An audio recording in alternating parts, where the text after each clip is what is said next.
Everyone thinks it is bad genes that cause us all problems, and it is. But everyone in this room has bad genes. That is, I have defects in my genes, and everyone else here does too. And whether you survive or not, though, is dependent on how you manage those problems. Let me show you. All genes do is make proteins or watch other genes. So a gene is just a protein factory. But whether an individual gene is on or not is largely under your control. For example, colon cancer, there's a 52% 10-year survival in this group of patients who are on average age 55 when they got it, if they walked less than 30 minutes a day. But if they did walk more than that, there was a 74% 10-year survival. Same thing with breast cancer in a number of studies. Why does walking improve survival so much? Well, walking turns on a gene that makes a binding factor for cancer growth factors. So what you're doing with walking, just at this rate, you don't even have to walk hard or fast, is you change whether those cancers will grow, those cancer cells will grow or not. Your genes are your geography. We all have fault lines, but whether we change our building codes and how we enforce them is the major determinant of whether those genes are expressed and we can withstand, if you will, the illnesses we get.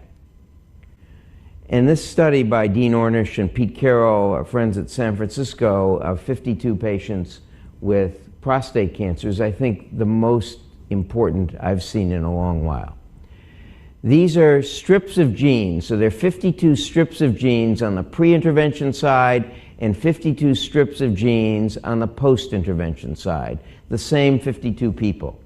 And you'll notice if you look carefully, these are red. This is glucose uptake, and what happens is these genes are on and they're largely turned off.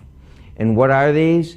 These 5 are the RAS family of genes that cause promotion of colon, breast, and prostate cancer. So what did these men do? They did an intervention that largely turned these genes off. What was that intervention? It was walking 30 minutes a day. It was doing 5 minutes of stress management morning and evening, or 10 minutes a day, and it was not having 5 foods. No saturated fat, no trans fat, no simple sugars, and no grain but 100% whole grain. And the 3 people, by the way, who smoked quit smoking. That was the 4th thing they did. But that's all they did to largely turn the genes that cause promotion of cancer off. In addition, if you'll notice up here, these are green, and they went from off to on. And what are these 2? They're the GSTM1 gene that produces a protein that kills breast, colon, and prostate cancer cells. You get to change which of your genes are on or off to a large degree by your actions.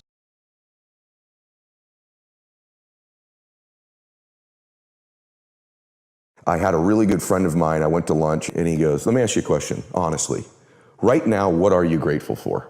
And at the lunch, I said, nothing, brother. There's nothing good in my life right now. And I'm not exaggerating this to you when I tell you this, and this is a factual story. As I'm mouthing these words, 2 people walked in with an older man. Both of them clearly were fighting cancer somehow. Both had lost their hair. One of the ladies had a bonnet on, and they were barely moving in. Both walked by our table and gave me the most warm greeting, the warmest smile as a stranger. And he goes, that's pretty freaking pathetic. You can't find anything in your life to be grateful for right now? And on the drive home, I'm not kidding you, I started to stack gratitude. I started to take inventory. So my first mechanism out of that space was honestly to stack the things I was grateful for, and I started reinforcing it over and over and over again. And what happens is there's this reticular activating system in our brains, right? And all of a sudden, because that's the messaging I was giving myself, all of a sudden, all these things start to come into my awareness that I'm grateful for. I start to magnetize to myself some people that I needed to find into my life, and that was the next layer. I started to see things to be grateful for. My health, my fitness, people who loved me. And what it did is it changed my state. When I stacked gratitude, I changed what I did in the morning, and I changed what I did in the evening. And so somehow by grabbing control of my morning and by grabbing control of my evening, I got some measure of control over the middle of my day. I was an out of control person back in those days, meaning this: I woke up worried, stressed, and I immediately start thinking about a bill I had to pay, something that was wrong, and I'm in a state of reaction to begin I'm talking within 6 minutes of waking up, 6 seconds. Most people listening to this, that's what they do. I said, I gotta grab control of my morning, and I set up routines in my morning. They were things I could deliver on doing for myself.